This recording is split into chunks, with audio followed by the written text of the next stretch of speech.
Hi everyone, it's Saturday the 15th of November and we're here at Bangor again. It's a beautiful day. Unfortunately the course is closed because of the unbelievable rainfall we've had again. And I just come out here onto the putting green. I just want to do another quick video and talk to you about how to structure your putting practice.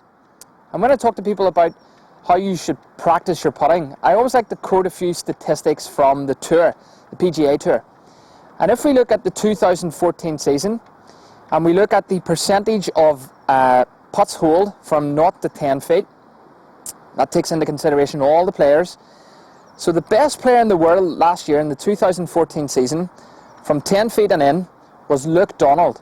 He had a conversion rate of 90%, and that was 713 out of 788 putts. It's quite impressive.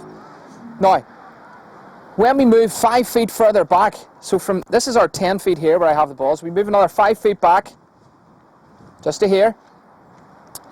The best player in the world last season from 10 to 15 feet was a player called Aaron Baddeley. And I'm sure you've heard of both those players. Aaron Baddeley's conversion rate was 39%, and that was 63 out of 159 putts across the season. So what can we take from that? Well, simply by moving another 5 feet further back, the chances of you holing putts are statistically reduced. They're dramatically reduced. It's more than halved. And that's the best players in the world.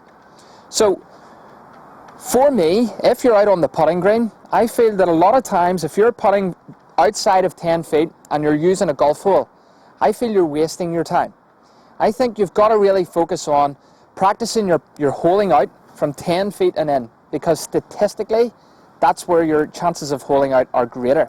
Once you start moving that little bit further away, there are a whole lot of factors that can come into it that reduces your chances. Things like spike marks on the green, the donut effect around the hole Dave Peltz talks about, how you've actually hit the putt. You know, from further away you could hit a great putt and it won't go in, and at the same time you can hit some terrible putts and they will fall in. So I think you've got to really focus on this distance here, 10 feet and in. That's when you're using a golf hole. And focus on moving around the hole, practice holing out. Anytime you're outside of that distance, that's when I would actually advocate putting to the fringe of the green or putting to a little tee marker, something that takes away the focus from the ball falling into the hole. Because your chances of actually holing out beyond that are dramatically reduced. So, next time on practice holing out from 10 feet in, a wee bit of work on the pace, it should definitely help your putting. Thanks for watching this video. I hope you've picked up a few tips, maybe even increased your knowledge of the game. If you like what you've seen, don't forget to subscribe to the channel and don't forget to post comments below. Let's get talking about our golf and let's help everybody get better.